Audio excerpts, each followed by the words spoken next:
চাচা, বাড়িঘর এত সাজানো কেন? আর হেনা কোথায়? ক্রিকেট মাঠে চিৎকার শোনা যাচ্ছে চাচা হাক। বাংলাদেশের ক্রিকেটের একেবারে ঘাসের সাথে পরিচিত যারা, তারা নিশ্চয়ই এই হাক আর তার সাথের মানুষটিকে চেনেন। তবে যারা চেনেন না তাদের জন্য মানুষটি ভিন্ন এক পরিচয় রয়েছে। তিনি খালেদ মাহমুদ সুজন।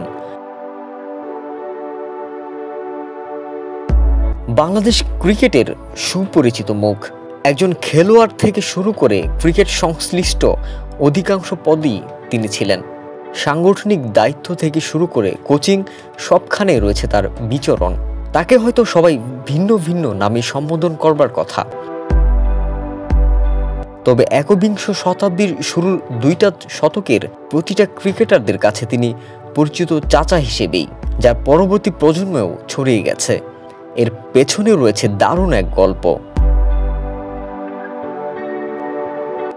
খালেদ মাহমুদ সুজনের প্রায় সমসাময়িক এক ক্রিকেটার ছিলেন হালিম শাহ।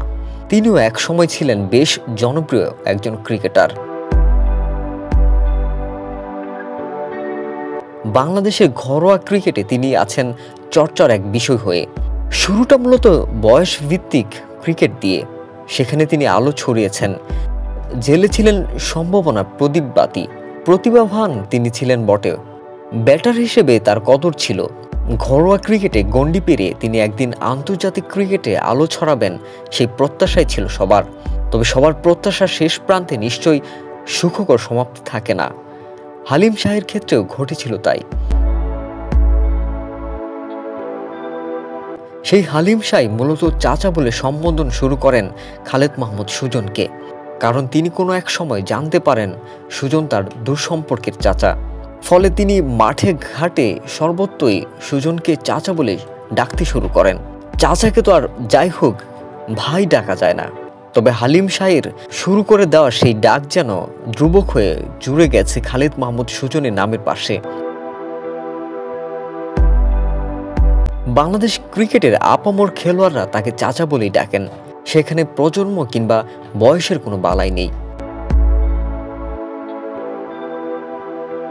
হালিম শাহ বাংলাদেশে ঘরোয়া ক্রিকেটে একটা চল তৈরি করে দিয়ে গেছেন, অথচ তিনি রয়ে গেছেন আড়ালে। নিজের প্রতিভার ঝলকটা তিনি দেখিয়ে যেতে পারেননি দেশের ক্রিকেটের সমর্থকদের কাছে। বয়সভিত্তিক পর্যায়ে ক্রিকেটে তারকা বনে যাওয়া হালিম শাহ কেরিয়ার থামিয়েছেন দ্রুতই।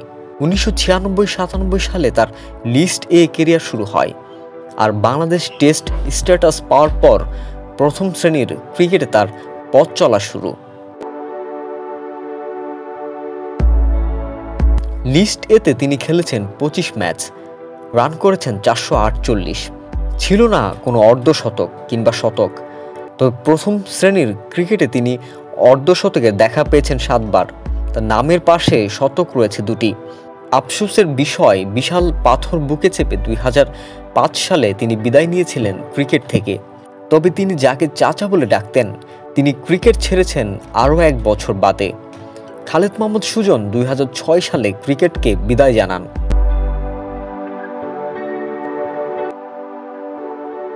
ক্রিকেট পাড়ায় হালিম শাহ এখন আর তেমন একটা বিচরণ করেন না, তবে তার ফেলে যাওয়া চাচার ডাকটা রঙের আভা ছড়িয়ে এখনও রয়েছে বহাল তবিয়তে।